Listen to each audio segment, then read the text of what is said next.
السلام عليكم ورحمة الله تعالى وبركاته. مرحبا بكم في قناة نزار. اليوم مع فيديو جديد ووصفة جديدة اللي غنشارك معكم فيها البليغات معسلين، كيجيو مقرمشين سريعين في التحضير صراحة، ولداد وهشاش في نفس الوقت، وبمكونات سهلة وبسيطة صراحة. وكما كتعرفوا البليغات راه هما لداد كيجيو رائعين. بقوا معايا فيديو حتى الاخير باش تشاهدوا معايا المقادير وطريقة التحضير.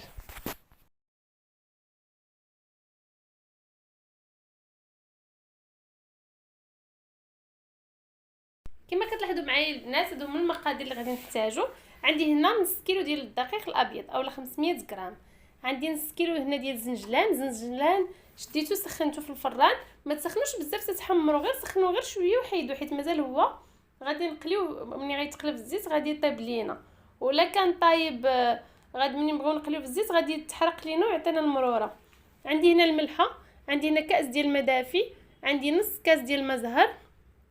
المهم الماء راه على حسب العجين، نقدر نزيد نقدر نقص على حسب الدقيق زعما شحال يقدو ديال الماء.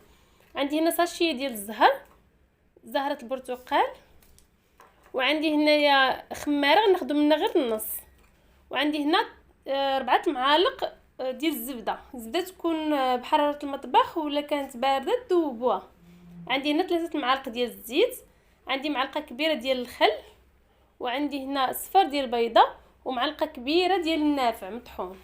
دابا ندوزو للطريقه. اول حاجه غنبداو بها البنات هي النواشف هما الاولين. عندي هنا 500 غرام ديال الدقيق الابيض، عندي هنا 500 غرام ديال الزنجلان. كنأكد الزنجلان ما تحمروش، غير سخنوه شويه صافي في الفران. عندي هنا معلقه ديال النافع مطحونه، اللي بغى يضيف حبه حلاوه يضيفها. عندي هنا هاد الساشيه ديال زهره البرتقال،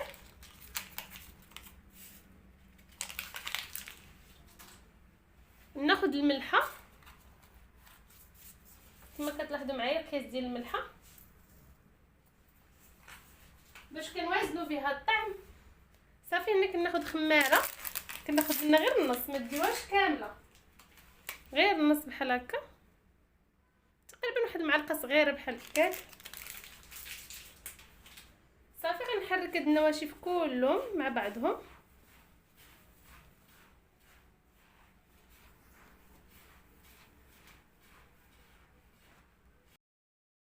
دابا بعد ما حركت النواشف كلها، دابا غنبدا ندير الدهنيات باش نبسبسها.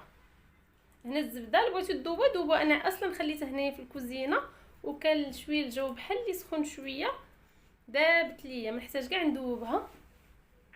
وعندي هنا 3 معالق ديال الزيت، وغادي نزيد عليهم هاد الصفار ديال البيض. صافي غنبسبس هاد الدقيق كله بهاد الدهنيات هادو. هو الاول، بسم الله.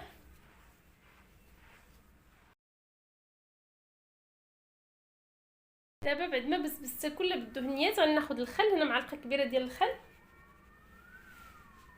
وناخذ هاد نص كاس ديال الماء الزهر هو الاول.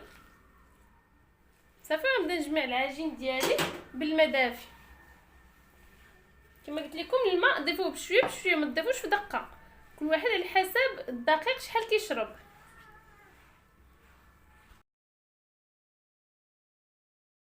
دابا البنات هذا الكاس الثاني غنبدا نضيف منه غير شويه.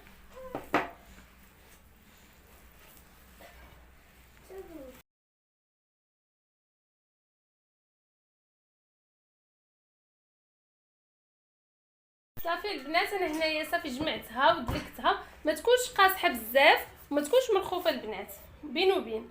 صافي هنا غناخذها وغادي نقسمها. بسم الله، كل واحد يقسم على القياس اللي غادي يخدم به.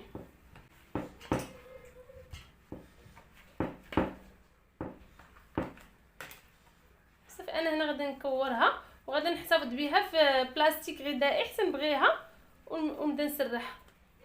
غير المهم البنات انكم ملي تحتفظوا ملي ديروها بحال هكا بلاستيك غذائي خليوها ترتاح على الاقل واحد المده ديال ساعه خليوها كترتاح.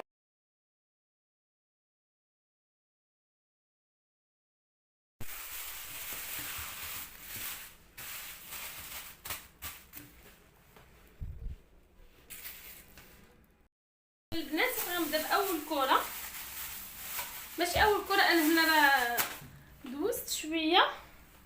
المهم انا غنسرح هذه الاولى.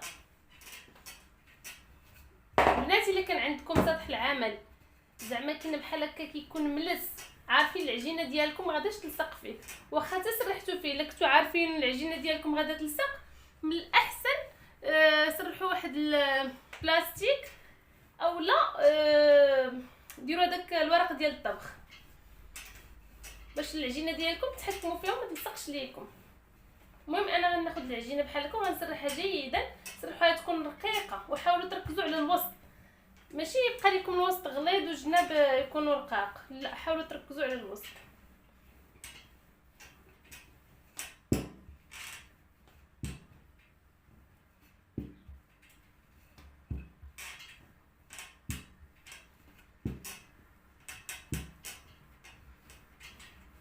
الا بغيتو نتوما ديروا كره كبيره ديروها، الا بغيتو ديروا بحال هكا كرات صغار، انا كنبغي نديرهم صغار على ود العجينه، ما كنبغيش تبرد ليا دغيا، حيت ضروري كيشادو داك الجناب وكتحيديهم. ناخذوا جراره وغادي نقطعوا بها، بسم الله، نحاولوا نقادوا بها بحال هكا الجنيبات.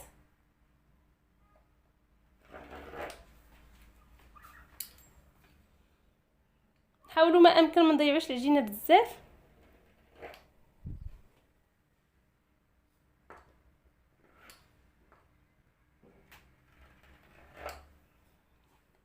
ونحاولوا نديروا عينينا ميزاننا في القياس.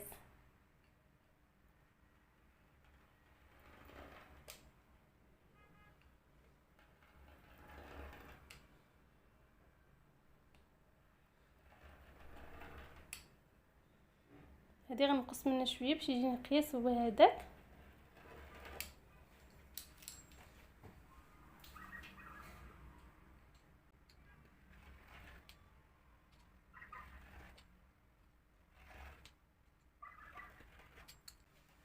صافي غنحاولوا نحيدوا هاد الطريفات اللي زايدين، وهذا الشيء مباشره نجمعوه في بلاستيك.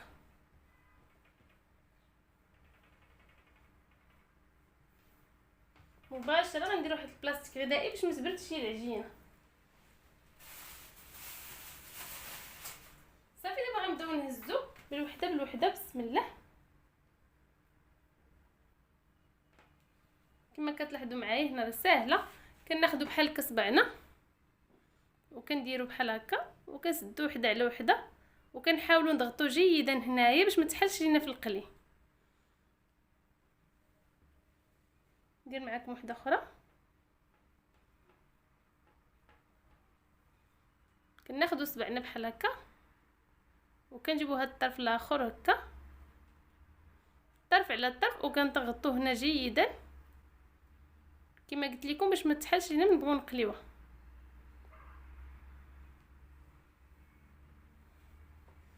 نكمل معكم، كنتمنى تكون الصوره واضحه.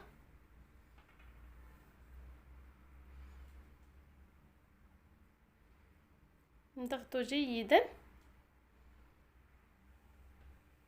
صافي ونستمروا. هي راه دغيا كتوجد صراحه، هي كتجي لذيذه على الشباكيه وساهل على الشباكيه صراحه.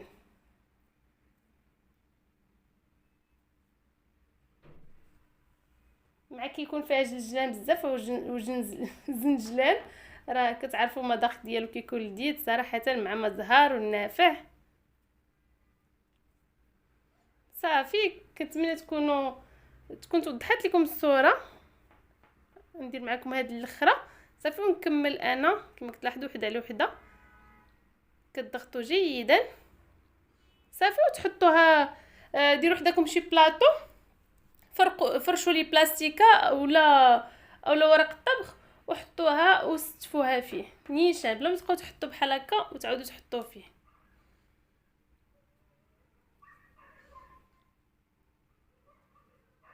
صافي انا غنستمر بحال هكا حتى نكمل هاد البليغات كاملين اللي عندي باش ما نطولش عليكم فيديو كتر.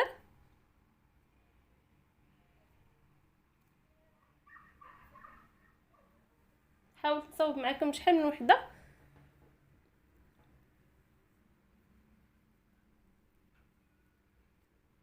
صافي انا غنستمر بحال هكا حتى نكمل كاملين هاد البليغات اللي عندي ونرجع معاكم. تلاحظوا معايا البنات انا درت هنايا الزيت كتسخن. هاد الزيت راه الا قريت بها الشباكيه، وعندي هنا العسل ها هو حاطه هنايا، وعندي حداه درت هنا الكسكاس فاش غادي نصفي. المهم انا نتسنى الزيت ديالي حتى تسخن مزيان البنات. دابا ملي غتسخن ليا الزيت الا مشيتو تدرتو ديك البليغه ديالكم في الزيت بارده غادي تحل ليكم. خليوها تسخن مزيان ومني ترميوها هذيك الساعه نقصوا على البوطه على العافيه وطيبوها على خطره باش طيب لكم من الداخل، ماشي تخطف لكم في الطياب وتبقى لكم معجنه من الداخل وتطيب لكم غير من برا. المهم انا نتسنى دابا تسخن ليا صافي ونبدا ندير في البليغات ديالي. فالبنات دابا بعد ما نشوف الزيت واش سخنت لي غادي ندير اول وحده غنتيستي بها.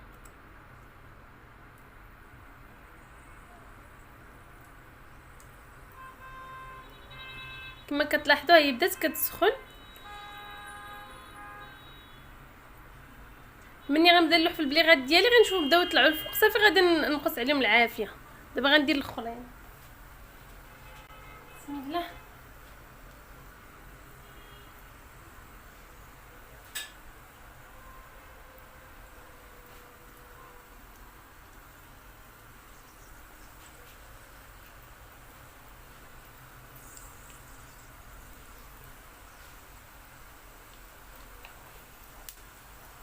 صافي دابا غنقص العافيه باش يطيبوا على خاطرهم.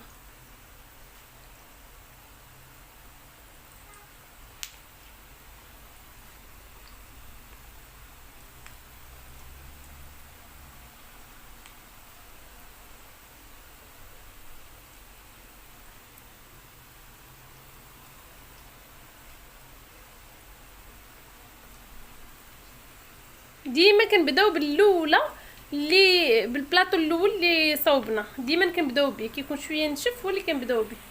دابا ملي كنرميو هاد البليغات ديالنا كنتسناو عليهم غير نحسوا بهم تحمروا من التحت باش عاد نقلبوهم، ما نقلبوهمش هما باقيين شويه ما شادينش في راسهم، غير نحسوا براسهم من التحت بداو كيتحمروا نقلبوهم وما نخليهمش يتحرقوا لينا تيتحمروا لنا بزاف في الطيب حيت مازال هما غادي ياخذوا اللون ديال العسل وكيزيدوا يتغمقوا في العسل.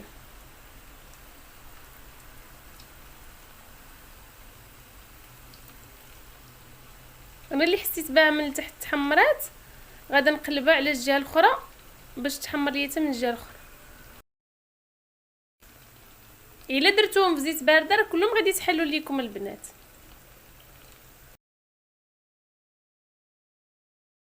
البنات كما كتلاحظوا معايا هما هنا ذهبوا ليا خداو ليا الشكل هذاك اللي انا بغيت. دابا صافي غنقطرهم مزيان من هاد الزيت اللي فيهم باش نحطهم نيشان في العسل. والعسل كما قلت لكم يكون بارد البنات، ديما العسل يكون بارد باش كيقبط لكم في دوك المعسلات ديالكم، واهم حاجه انه يكون العسل ثقيل.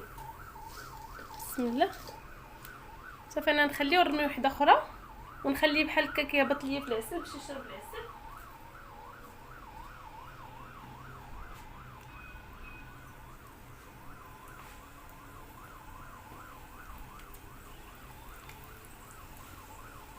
ولا حسيتوا بالزيت ديالكم البنات سخنات لكم بزاف بردوها، يعني طفوا عليها البوطه بما درتوا هذاك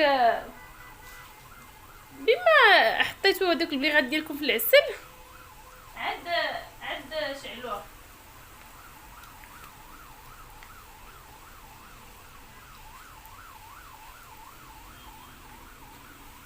صافي انا هادو غادي نهبطهم بحال هكاين بالعسل.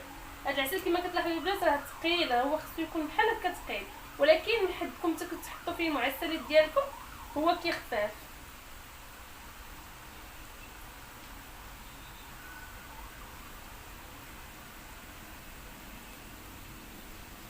الا ما كانش العسل ثقيل راه ما كيشرب المعسلات ديالكم، ما كتشربش لكم العسل.